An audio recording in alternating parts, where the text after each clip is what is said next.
अगर एक एग्जाम को लीक होने से बचाने के लिए प्रधानमंत्री को इंटरवीन करना पड़े तो ये सबके लिए शर्म की बात है। जब सबने व्यवस्था संभालने की जिम्मेदारी प्रधानमंत्री को दे रखी है तो बार बार पेपर लीक होने पे सबको शर्म क्यों आनी चाहिए?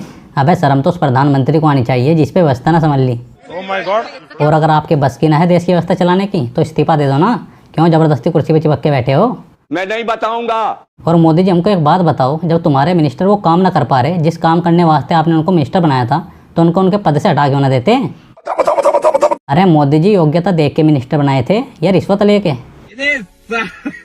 अगर पेपर माफिया इतना स्ट्रांग है, पेपर लीक माफिया स्ट्रांग ना है अंकल। अरे आपके मालिक की सरकार कमजोर है, तभी तो दिन रात मीडिया के दलालों को दलाली खिला खिला के अपनी चटवाते रहते हैं।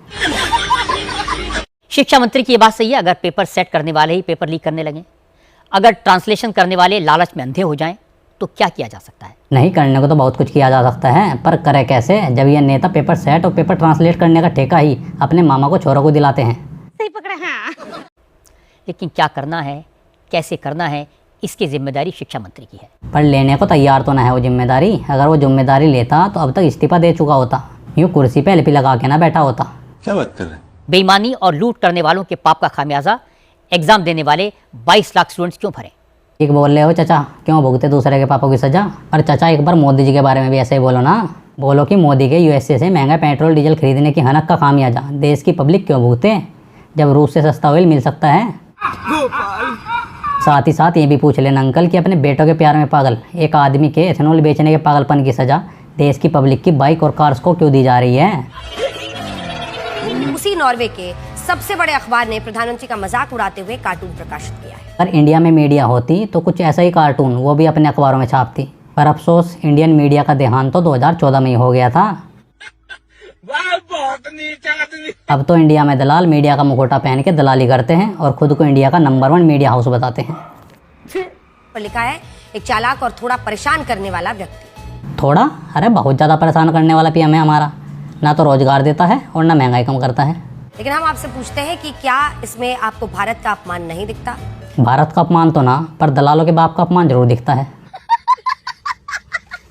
हमारे रुपया ठीक चल रही है। क्या बात कर रहे हैं? बिल्कुल ठीक चल रहा है निर्मला ताई। देखो 100 का आंकड़ा छूने वाला है। अरे खराब तो कांग्रेस के राज में चला करता था, जब बड़ी मुश्किल से 60 का आंकड़ा छू पाता था।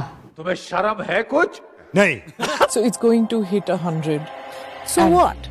हाँ छू लेने दो 100 का आंकड़ा। अरे अभी तो 150 रुपये का भी $1 होगा। बस देखते जाओ कि कैसे ये मोदी और उसके काबिल आर्थिक सलाहकार रुपये को डुबो के मारते हैं। अरे रुपया गिरेगा तभी तो देश धार्मिक विश्वगुरु बनेगा।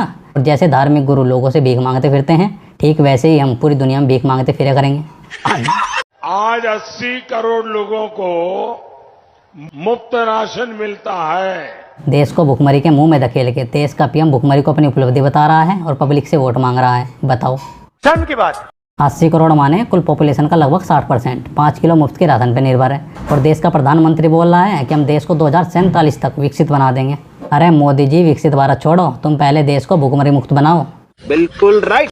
एक भी झुग्गी बस्ती, एक भी झुग्गी कॉलोनी दिल्ली की नहीं टूटने वाली। नेताओं के वादे उतने सच्चे होते हैं जितने सुबह 4 बजे के सपने। सही पकड़े हैं। दिल्ली वालों चख लिया स्वाद धार्मिक सरकार का। मैं तारीख हूँ भाई। और अब भी कसर बची है तो कोई बात ना। अरे अभी तो 3-4 साल और बचे हैं रेखा आंटी कार्यकाल के, जो तुम्हारे ऊपर से काल बन के गुजरेंगे। सड़क चौड़ीकरण के नाम पे लोगों के घरों को धड़ाधड़ तोड़ा जा रहा है और कहा जा रहा है कि लोगों ने सरकारी जमीन पे कब्जा करके मकान बना रखे हैं। अगर देश की ज़मीन पे देश का नागरिक घर बना के ना रह सकता तो उसको नागरिक क्यों बोलते हो? उसको प्रजा और खुद को राजा बोलो ना मोदी जी। अरे बेटे, न्यायेन राज्यम लवणेन भोज्यम। मोदी जी तुम्हारी डबल इंजन और ट्रिपल इंजन वाली सरकारें केवल लोगों के घरों को ना तोड़ रही है, बल्कि लोगों के दिलों में मौजूद देश प्रेम के जुनून को भी तोड़ रही है। मतलब वो अलग ही लेवल का बंदा था। मोदी जी अगर तुम्हारी सरकारों के सताए हुए लोग कल बागी बन जाएं, जैसे आदिवासी नक्सलवादी बन जाते हैं, तो उन पे गोलियां चलवाने से पहले एक बार सोचना जरूर कि गलत वो लोग हैं या तुम। Oh my God!